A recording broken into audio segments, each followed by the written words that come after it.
Unit 5 के पिछले topic में कॉलॉइड के प्रकार देखे थे। उनमें द्रव स्नेही जो कॉलॉइड हैं वो द्रव के संपर्क में आने पर आसानी से अपना कॉलॉइडी विलयन बनाते हैं, तो उनके लिए विशेष विधियों की आवश्यकता नहीं है। जो द्रव विरोधी कॉलॉइड हैं उनको बनाने के लिए कुछ ये विधियां हैं, उनको आप आज देखेंगे।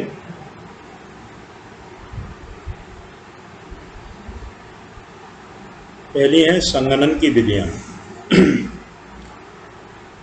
किसी पदार्थ के छोटे छोटे कणों को हम संघनित करके जो कॉलॉइडी आकार के कण प्राप्त करते हैं, तो संघनन की विधियों में हम छोटे आकार के कणों को परस्पर जोड़ करके कॉलॉइडी आकार के कणों में बदलेंगे। इनकी ये विधियां हैं संघनन की विधियां। पहली है ऑक्सीकरण विधि। इस विधि के द्वारा सल्फर, आयोडीन आदि अधातुओं के सॉल्व बनाते हैं। जैसे H2S के जली विलयन में SO2 गैस भेजें हम, तो यहाँ हमें सल्फ़र का कॉलॉइडी विलयन प्राप्त होता है, जिसे सल्फ़र सॉल्व कहते हैं। तो ये ऑक्सीकरण की विधियाँ हैं। दूसरी हैं अपचयन की विधियाँ।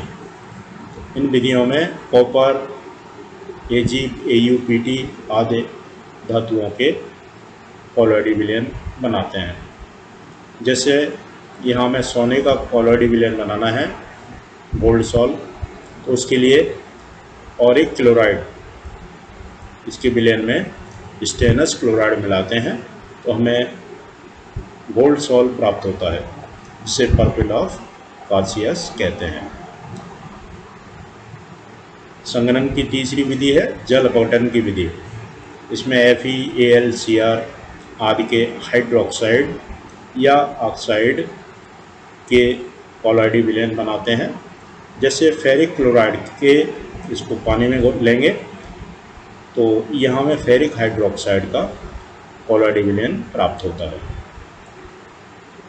उभय अपघटन, जैसे आर्सेनियस सल्फाइड का इस कॉलॉइडी विलयन बनाना है, तो आर्सेनियस ऑक्साइड में इसके विलयन में हम H2S गैस प्रवाहित करते हैं, तो हमें आर्सेनियस सल्फाइड का कॉलॉइडी विलयन प्राप्त होगा।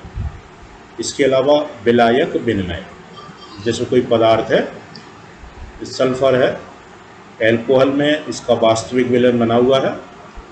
इस विलयन में अगर हम पानी मिला दें तो जो सल्फर एल्कोहल में घुला हुआ है वो जल के साथ अपना कॉलॉइड विलयन बना लेगा। इस एक विलायक को दूसरे विलायक के द्वारा बदल दिया, विलायक विनिमय। तो ये विधियां हैं आपकी संघनन की विधियां, जिसमें हम छोटे आकार के कणों को संघनित करके कॉलॉइडी आकार के कणों में बदल देते हैं। दूसरी विधियां हैं परिक्षेपण की विधियां। इनमें बड़े आकार के जो कण हैं उनको विभाजित करके कॉलॉइडी आकार के कणों में बदलते हैं। इनमें ये विधियां हैं जैसे यांत्रिक परिक्षेपण। परिक्षेपण की विधियां हैं। पहली यांत्रिक परिक्षेपण, इसमें पदार्थ को माध्यम के साथ मिलाकर कॉलॉइडी चक्की में पीसने से, विशेष प्रकार की चक्कियां हैं धातु की बनी हुई, इनके पार्ट भी धातु के हैं और इसमें दोनों ही जो इनके पार्ट हैं वो दोनों ही विपरीत दिशा में घूमते हैं। तो जिससे क्या होगा, पदार्थ जो है वो माध्यम के साथ मिलकर के कॉलॉइडी विलयन बना लेगा। इस विधि से पेंट, वार्निश, टूथपेस्ट आदि बनाते हैं। दूसरी है विद्युत परिक्षेपण।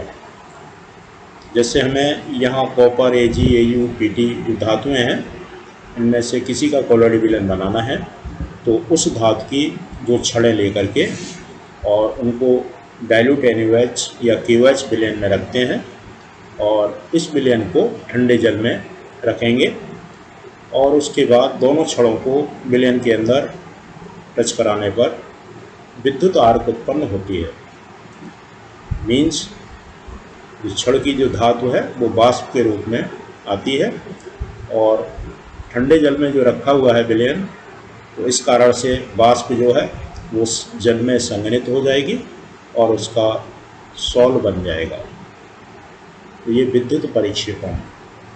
सी है पेप्टीकरण, तीसरी विधि है पेप्टीकरण।